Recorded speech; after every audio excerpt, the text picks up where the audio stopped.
You did something bad and then they were trying to correct you, but what you said is it was a mistake. I'm trying to understand. How do you steal someone's food by mistake? Or how do you sleep with your neighbor's wife by mistake?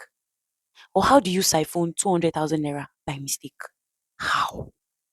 Now, I'm not talking about the ones that genuinely it was by mistake. Like this last one that I mentioned about siphoning money. It's possible that, oh, maybe something happened and you mistakenly added 1 0 where you were not supposed to add it. That one, I understand. But you planned something. You had time to calculate how you will do it. You had time to target when nobody will see you. You had time to lock the door. You had time to plan the date. And then you now said it was by mistake. Let's be fearing God. Let's be fearing God. I need you to understand that you can never have a meaningful life if you don't know how to take responsibility for your actions. Everything that happened, you blame someone else or you blame the devil. It was the work of the devil.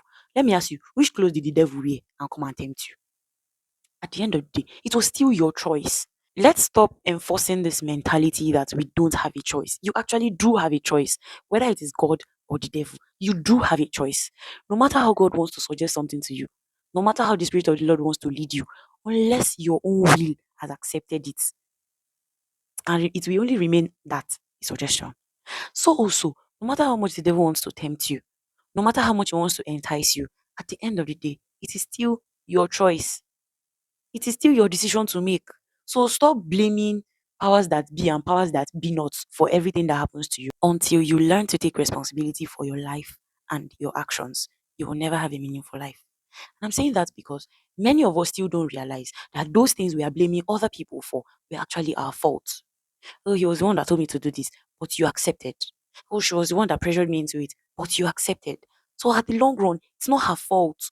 It's your fault because you had the chance to say no, but you didn't. You had the chance to flee, but you didn't. So stop blaming other people for things that were your faults. Learn to take responsibility for your life and begin to own up to everything that you do.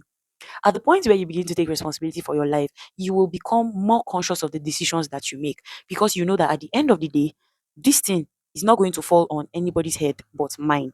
So even if somebody is bringing you a suggestion, you will weigh it carefully, knowing fully well that if anything happens wrong here, it is not their fault, it is my fault because I was the one who decided to go along with their suggestion. I was the one who decided to go along with their instruction. Oh, yes. Even when it has to do with instructions, it is still your choice whether to obey or to disobey. So don't feel like because this person is a higher authority than me and they are telling me to do something that is against my own values and something that I know is evil, then I just went along with it because they are higher authorities. Mhm.